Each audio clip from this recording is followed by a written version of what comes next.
মাত্র কয়েক মিনিটের মধ্যেই এই কাঙ্ক্ষিত মেসিকে নিয়ে যে ফুটবল প্রীতি ম্যাচের আয়োজন সেটা শেষ হয়ে যায় এবং তারপরই এখানে যারা হাজার হাজার টাকা দিয়ে টিকিট কেটে ভেতরে ঢুকেছেন তারা বিক্ষোভ করেন। কমপ্লিট মিসম্যানেজমেন্ট, এতগুলো টাকা শুধু মনে হচ্ছে 2026-এর ইলেকশনের পয়সা এখান থেকে টিকিট থেকে তুলেছে। এটা 100 বা 200 টাকার টিকিট নয়, 5,500-6,000 টাকা দিয়ে আমরা টিকিট কেটে এসেছি। পার টিকিটের দাম 52,000 টাকা টিকিট কেটে একটা মুহূর্ত দেখতে পাইনি, চোখও দেখতে পাইনি। গায়ে লাগে না টাকার। Dutta should be banned. He should refund the money. He should refund the money. He is the biggest scam. এরকম ভাবে লোক ঠকানো হয় না। লম্বা লাইন দিয়ে দূর থেকে এসে এইভাবে না খেয়ে দিয়ে বাচ্চারা রয়েছে, এটা কি ইয়ার্কি নাকি? পুরো ম্যানেজমেন্ট নেই, পুরো মিসম্যানেজমেন্ট। কলেজ স্টুডেন্ট 10,000 টাকা দিয়ে টিকিট কেটেছি, মেসিকে দেখতেই পেলাম না। অরূপ বিশ্বাস কোলে করে নিয়ে মেসিকে ঘুরে বেড়ালো, আমরা অরূপ বিশ্বাসকে দেখার জন্য 10,000 টাকা দিয়ে টিকিট কেটেছি। 5,000 টাকাটা টিকিট দিয়ে অরূপ বিশ্বাস এভাবে ছবি তুলছে, ওই জন্য দেখতে আসলাম। অরূপ বিশ্বাসকে দেখতে আসলাম। অরূপ বিশ্বাসকে তো যে কোনো দিন দেখতে পাই। যারা ওকে ঘিরে রেখেছিল ওদের আইডেন্টিফাই করুন, ল্যাংটো করে বলুন।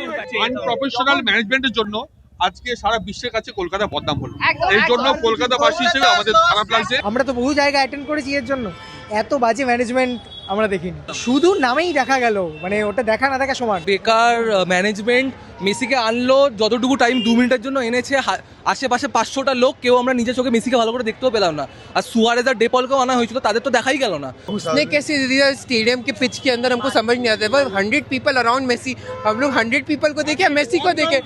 इतना पागल टाइप के लोग हैं, इन लोग को तो पकड़ के मारना चाहिए। हम মেসির আশপাশে এত ভিড় করার কি দরকার? স্টেডিয়ামের বাইরে তো সিকিউরিটি, সব জায়গায় তো সিকিউরিটি। কয়েক মিনিটের অনুষ্ঠান ছিল। হ্যাঁ, মানে স্টেডিয়ামের ভেতরে তো মেসিকে ঘিরে রাখার কোনো দরকারই ছিল না। তো এই বয়সে আমরা এসেছিলাম একটু খেলাটা দেখার জন্য। খেলাটা দেখি লোক মানে দেবতাকে দেখার জন্য, ফুটবলের দেবতা।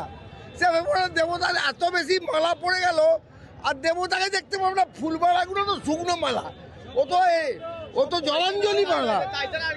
দীর্ঘ প্রত্যাশার মধ্য দিয়ে যখন এই দর্শকেরা ঢুকেছিলেন তাদের প্রত্যাশিত ফুটবলের দেবতাকে দেখার জন্য, সেই ফুটবলের দেবতাকে তো দেখতে পেলেনই না। তাকে ঘিরে যে লোক বলয় তৈরি হয়েছিল, তাদের কারণেই কিন্তু এই প্রত্যাশা আজকে একেবারে হাওয়ায় মিলিয়ে গেল। আর সেই ছবি কিন্তু দেখা গিয়েছে এই যে যুব ভারতী ক্রীড়া প্রাঙ্গণের থেকে যারা বেরিয়ে এসছেন তাদের মুখ থেকে কিন্তু এই যে ক্ষোভ, সেই ক্ষোভ কিন্তু তারা উগরে দিলেন। যুব ভারতী ক্রীড়া প্রাঙ্গণ থেকে সুব্রত আচার্য, সময় সংবাদ, কলকাতা।